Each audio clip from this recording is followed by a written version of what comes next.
What can we learn from Arturo Toscanini about the preeminence of Jesus? Well, our guest is going to tell us all about it in just a sec. Welcome to the show. I'm Daniel Dalp, and this is For Your Sunday Morning Drive. We're the short podcast with the goal of providing some motivation, drive, and encouragement on your way to worship and helping you recenter your mind on those spiritual things on hectic Sunday mornings. Our guest today is my friend Bryan Dill. Bryan preaches at the Church of Christ in Indian Land, South Carolina, just across the border from Charlotte. Bryan is a baseball enthusiast as well as a fellow partaker in the world of tabletop games. He's also the co-host of the Fully Equipped podcast alongside Keaton Pierce, who's also been on the show before. I do encourage you to follow their show, give it a listen, and I'll be sure to include a link in the show notes. I'm so thankful that Bryan agreed to be on the show. And let me tell you, the thoughts that he prepared for you this morning are fantastic. I urge you to slow down, listen to them, take them to heart, and apply them to your life. Bryan, thank you so much for being on the show this morning. So let's go ahead and get it on the road. This is episode 99, Toscanini, Beethoven, and Jesus. Let's go to church.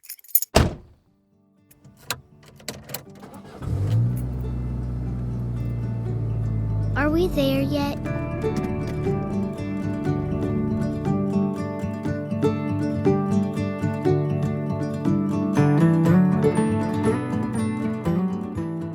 I grew up listening to a lot of classical music, everything from Mozart to Beethoven and Tchaikovsky and all the others. I've always loved the power and the passion that comes through in that kind of music.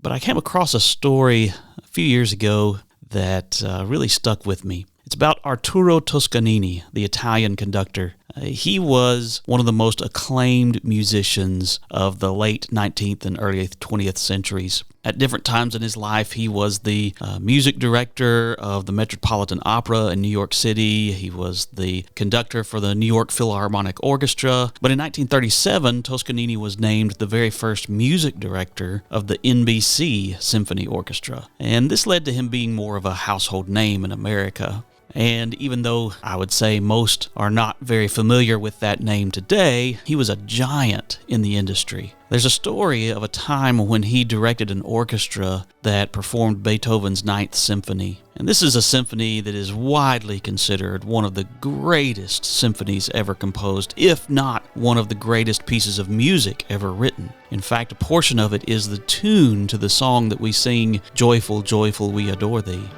It is a challenging piece of music, but Toscanini and his orchestra performed masterfully. And afterwards, the audience erupted in a standing ovation, and the applause just kept going and going, and cheers could be heard from the audience again and again. And after Toscanini had bowed and the orchestra had bowed, in the midst of all this resounding praise being given them, Toscanini turned to the orchestra and he says, "I am nothing, you are nothing.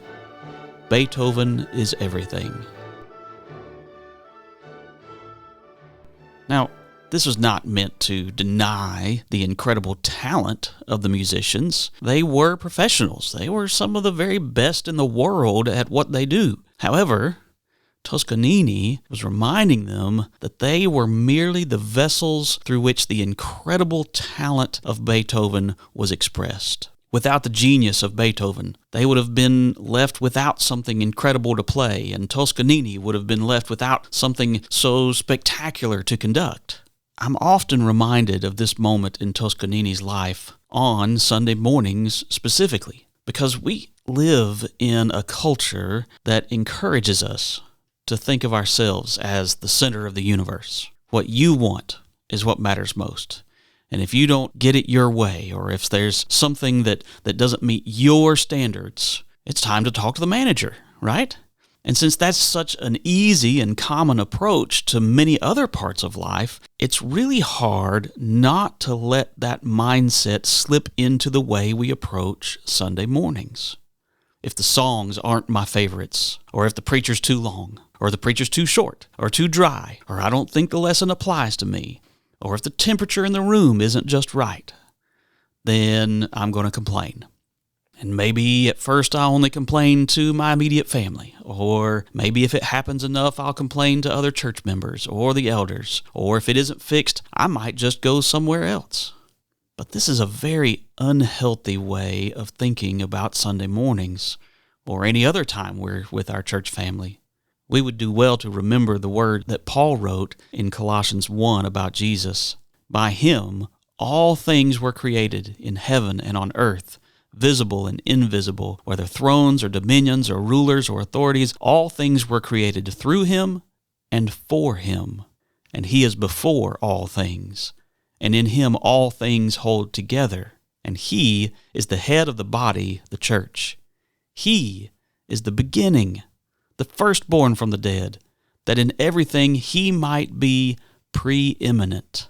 Do you hear what Paul's saying there? That last word, preeminent, really sums it up well, I think, because it means Jesus is the foremost, the greatest, the most important. And while that is true every day of the week, it is especially true when we come together for worship on Sunday mornings.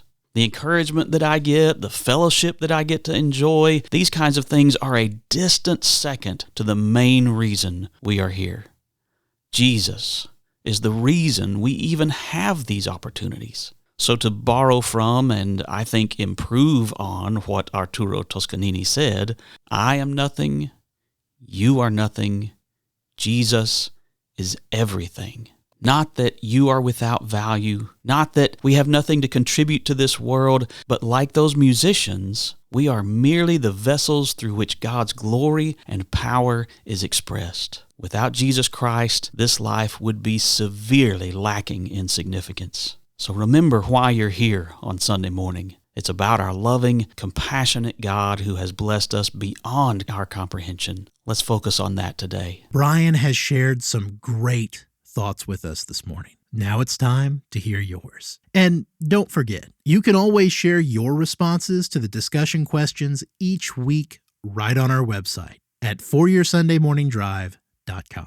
Our discussion questions for this week are, in what ways have we maybe misplaced the focus of our worship? How can we better recognize the preeminence of Christ? And in what ways do we spend more time complaining than worshiping our God? How can we be better? Hey, thanks for listening. And a big thanks to Bryan for sharing his thoughts with us today. Be sure to follow the Fully Equipped podcast. I hope you have a wonderful week. Focus on Jesus, and I'll see you Sunday.